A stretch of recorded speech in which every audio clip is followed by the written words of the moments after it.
Hello, welcome in Sunshine Study Point, all of students, dearest students। चलिए वंदना ma'am की class अब once again आपके लिए। आइए देखते हैं आज हमें कौन सी स्टडी करनी है। जी हाँ, आपको पता है कि आप कौन कौन सी स्टडी अभी इससे पहले ग्रामर टेंस में कर चुके हैं। चूँकि टेंस के आप पार्ट जानते हैं, 3 पार्ट होते हैं, present tense, past tense and future tense. तो प्रेजेंट के आप 4 पार्ट स्टडी कर चुके हैं, पास्ट टेंस के भी आप 3 पार्ट स्टडी कर चुके हैं, जिसमें से पास्ट परफेक्ट मैंने रोक दिया था, वो भी आपको आगे बताया जाएगा। और आज आपको स्टडी करनी है फ्यूचर टेंस की। फ्यूचर में हम एंट्री हो गए हैं, यानी फ्यूचर का मतलब होता है हमारा भविष्यकाल। फ्यूचर यानी कि भविष्यकाल, जिसके बारे में हम जानते नहीं हैं, केवल हम एक गेस करते हैं। गेस के बेस पर, अंदाज़ा के बेस पर जो सेंटेंस हम बोलते हैं, जो टॉकिंग करते हैं, जो बातें होती हैं, वो सेंटेंस आते हैं हमारे फ्यूचर टेंस के अंतर्गत। तो फ्यूचर टेंस का भी फर्स्ट पार्ट आपका क्या होगा? इंडेफिनिट, क्योंकि हर टेंस में ही 4 पार्ट जो हैं वो सेम हैं। सब में पहले इंडेफिनिट, कंटिन्यूअस, फिर परफेक्ट, परफेक्ट कंटिन्यूअस। तो फर्स्ट ऑफ ऑल आपका कौन सा है? Future indefinite tense. Future indefinite tense. चलिए देखते हैं फ्यूचर इंडेफिनिट टेंस की आईडी क्या है हमारी। फ्यूचर इंडेफिनिट टेंस, अब आपको पता भविष्य की बातें हैं, तो इसके जो सेंटेंस होंगे उसके लास्ट में गा, गी, गे यही शब्द आने वाले हैं। यानी कि जैसे कि कहते हैं वो खाएगा, वो पिएगा, वो सोएगा, वो घर जा रहा होगा, वो खा चुका होगा, वो कल से पढ़ रहा होगा। देखिए आपने जितने सेंटेंस मैंने अभी बोले हैं आपके सामने, सबके लास्ट में आपको गा, गी, गे ही मिला है। यानी कि फ्यूचर की मेन पहचान गा, गी, गे ही है। तो देखिए आपका इसके बाद आपका आता है हेल्पिंग वर्ब। इसमें हेल्पिंग वर्ब हमारा विल या शैल आता है। यानी कि वैसे जनरली आप जो हेल्पिंग वर्ब पढ़े हैं, इससे पहले आपने देखा है 2 हेल्पिंग वर्ब मिलते हैं, जिसमें एक हेल्पिंग वर्ब सिंगुलर सब्जेक्ट के साथ एंड जो दूसरा होता है वो प्लूरल सब्जेक्ट के साथ यूज़ किया जाता है। बट आप फ्यूचर में पढ़ेंगे, स्टडी करेंगे तो ये नियम बिल्कुल ही चेंज हो जाता है। यानी सिंगुलर एंड प्लूरल का नियम इस हेल्पिंग वर्ब में फॉलो नहीं करता है। इसमें केवल एक बात होती है कि हमारा जो सब्जेक्ट है आई वी, यानी कि अपने के लिए जो यूज़ किया जाता है, जिसे हम कह सकते हैं कि फर्स्ट पर्सन के रूप में यूज़ किया जाता है। फर्स्ट पर्सन जो खुद से डिनोट करता है, खुद के लिए हम क्या कहते हैं? या तो आई का यूज़ करते हैं, या हमारे साथ 1-2 लोग और होते हैं तो हम वी यानी हम कह देते हैं। जो हम फर्स्ट में आते हैं, सेकंड पर्सन सामने वाला होता है, थर्ड पर्सन हमारा तीसरा कोई होता है।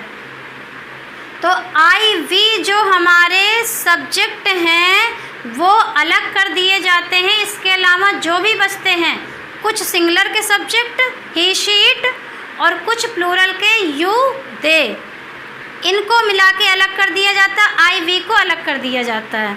तो आपको बहुत इजी तरीका बता रहे हैं इनमें याद रखने का सिस्टम कि हमें विल किसके साथ लगाना, शैल किसके साथ लगाना है। तो देखिए ध्यान से बिल्कुल कि आई वी के साथ में शैल का यूज़ होगा, बाकी जितने भी सब्जेक्ट आते हैं उनके साथ विल का यूज़ होगा। यानी आप आई वी को पकड़ कर रखिए, बाकी छोड़ दीजिए, क्योंकि आई वी को पकड़ लेंगे तो बाकी चीज़ अपने आप ही चली आएंगी, वो हमसे छूट के कहाँ जाएंगी। तो आई वी के साथ शैल का यूज़ होगा, बाकी सबके साथ ध्यान रखिए कि विल का होगा। तो कोई भी सेंटेंस आपके सामने आता है, देख लीजिए इसमें सब्जेक्ट हमारा आई या वी तो नहीं है। अगर आई वी नहीं है तो बस फट से उठा के आप विल रख दीजिए। आई वी है तो शैल रखना है, और नहीं है तो छोड़ दीजिए, आप विल के यूज़ हो जाएगा वहाँ पर। और एक चीज़ इसमें और है, अगर कोई सेंटेंस ऐसा हो जिसमें जो एक्शन हो रहा है, जो कार्य हो रहा है, उस पर बहुत जोर दिया जा रहा हो कि ये काम करना ही करना है, ये चीज़ होनी ही होनी है, प्रेशर दिया जा रहा है यानी कि अनिवार्यता बताई जा रही हो, तो यही रूल चेंज हो जाता है। यानी ये आई वी के साथ जो शैल का यूज़ हो रहा है फिर विल का यूज़ हो जाता है, और बाकी सब्जेक्ट के साथ जो विल का यूज़ हो जाता है वहाँ पर शैल का यूज़ हो जाता है। किसी कार्य को अनिवार्यता देने पर हेल्पिंग वर्ब चेंज हो जाते हैं, यानी विल की जगह शैल और शैल की जगह विल ले लेता है। क्लियर हो गया आपका हेल्पिंग वर्ब एंड वर्ब का यूज़, वर्ब की फर्स्ट फॉर्म का यूज़ होना है। चलिए फॉर्मूला देख लीजिए, affirmative, negative and interrogative. Formula सब में जो सिंपल होते हैं, सब्जेक्ट, हेल्पिंग वर्ब, वर्ब की फॉर्म चेंज होती है बट इसमें वर्ब की फर्स्ट फॉर्म है प्लस ऑब्जेक्ट, बाकी तो सब सेम होता है। अफर्मेटिव बनाने का, नेगेटिव बनाने का, इंट्रोगेटिव बनाने का आप करते चले आ रहे हो, इसलिए आपकी स्टडी और नॉलेज बहुत ही पक्का हो चुका है, तो समझने की कोई ज़्यादा इसमें मेहनत नहीं होने वाली है। नेगेटिव में क्या होगा, subject plus helping verb plus not plus verb की first form plus object. Interrogative में 2 टाइप के बनते हैं, फर्स्ट आपका क्या से शुरू होता है, हेल्पिंग वर्ब से शुरू होता है, helping verb subject verb and object. Second type में question word plus helping verb subject verb की फर्स्ट फॉर्म प्लस ऑब्जेक्ट। तो ये आपका फ्यूचर इंडेफिनिट टेंस क्लियर हो गया बिल्कुल कि हम फ्यूचर में हैं, इसलिए इसमें हमें गा, गी, गे मिलने वाला है। चूँकि इंडेफिनिट में है इसलिए हेल्पिंग वर्ब विल शैल का यूज़ हो रहा है, आई वी के साथ शैल का यूज़, बाकी सबके साथ विल का यूज़ होना है, वर्ब की फर्स्ट फॉर्म आनी है और बनाने का जो हमारा फॉर्मूला स्ट्रक्चर है उस सब की तरह सेम है। फॉर एग्ज़ाम्पल लुक एट, मैं एक पत्र लिखूँगा, देखिए लास्ट में गा करोगे, गा, गे, फिर गा, गी, ये आपकी आईडी मिल रही है। मैं एक पत्र लिखूँगा, आप देख लीजिए सब्जेक्ट, सबसे पहले सब्जेक्ट पे नज़र डालिए क्योंकि हेल्पिंग वर्ब पकड़ना है, आपको कैच करना है। आई वी है तो शैल, आई है इसलिए शैल, फिर राइट अ लेटर। यहाँ पे ए क्यों लगा है, आप ये सोच रहे होंगे कि एक तो नहीं दिया फिर भी ये लगा दिया गया है, तो पत्र और लिखने के बीच में बिना दिए हुए, बिना कहे हुए ही ए फिट कर दिया जाता है। गीत गाने के बीच में, जैसे गीत है और गाना है, दोनों के बीच में भी ए का यूज़ हो जाता है। आई shall write a letter, second है तुम मेरी सहायता नहीं करोगे, यानी कि नेगेटिव है हमारा। सब्जेक्ट देखिए तुम है, यानी आई वी का मतलब नहीं है यहाँ पे, शैल का मतलब नहीं है। You will not help me, यानी मेरी ऑब्जेक्ट है इसलिए मी।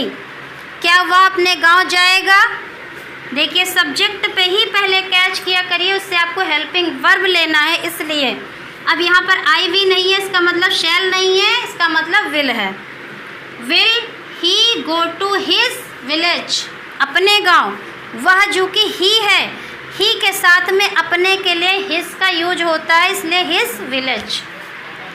लास्ट देखिए आपका, वह गीत कब नहीं गाएगी। अभी आपने देखा जो फर्स्ट आपका था अफर्मेटिव, मैं एक पत्र लिखूंगा, सेकंड आपका क्या है निगेटिव, सहायता नहीं करोगे, निगेटिव था। थर्ड आपका इंट्रोगेटिव क्योंकि क्या आया हुआ है, और 4 भी आपका इंट्रोगेटिव है क्योंकि कब यानी अदर क्वेश्चन वर्ड बीच में आया है। वह गीत कब नहीं गाएगी, फिर सब्जेक्ट में आ जाइए आप सबसे पहले, वह यानी गाएगी तो शी है, अब शी है तो इसका मतलब आई वी तो है नहीं, तो शैल नहीं है, इसका मतलब कि विल है। When she not, एक मिनट, यहाँ पर आपका will का यूज़ भी होना है। When will, चूँकि हमारा इन क्वेश्चन वर्ड हो गया, उसके बाद हेल्पिंग वर्ब विल हो गया, उसके बाद क्या आना है, सब्जेक्ट आना है। सब्जेक्ट हमारा क्या है, शी। When will she, और नॉट है, इंट्रोगेटिव में निगेटिव है, इसका मतलब है, तो इंट्रोगेटिव में निगेटिव के लिए सब्जेक्ट के बाद हम नॉट का यूज़ करते हैं। इससे पहले भी आप यही करते चले आ रहे हो, तो सी के बाद हमारा नॉट का यूज़ आ जाएगा। व्हेन विल शी नॉट, क्या अब गाएगी, गाने के लिए क्या होता है, सिंग, वर्ब क्या है हमारा यहाँ पे, सिंग। सॉन्ग, गीत के लिए सॉन्ग होता है। और देखिए इसमें भी हमने ए लगा दिया है बिना कहे हुए। तो ये क्लियर हो गया आपका कि आपके example affirmative, negative and interrogative तीनों टाइप के आपको बता दिए गए हैं। यानी कि जो चीज़ आपको समझने में दिक्कत हो रही होगी एग्जाम्पल आपको क्लियर कर देता है। तो ऑल स्टूडेंट से यही उम्मीद है कि आप इसको देखिए, पूरी वीडियो को देखिए, समझिए और अपनी प्रैक्टिस कंटिन्यू करते रहिए 10 सेंटेंस के साथ में।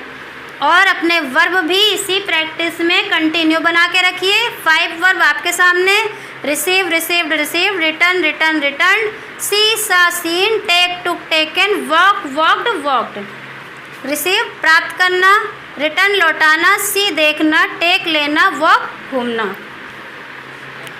तो सारे स्टूडेंट्स हैं, यही आशा करती हूँ, उम्मीद रखती हूँ कि इस वीडियो को खुद तो स्टडी करनी है, इसे आगे तक भी शेयर करना है, बहुत आगे तक ले जाना है। जिसके पास ये सुविधा ना हो कि वो ग्रामर के टेंस कैसे सीखें, सेंटेंस कैसे सीखें, उसमें आपको हेल्प करनी है।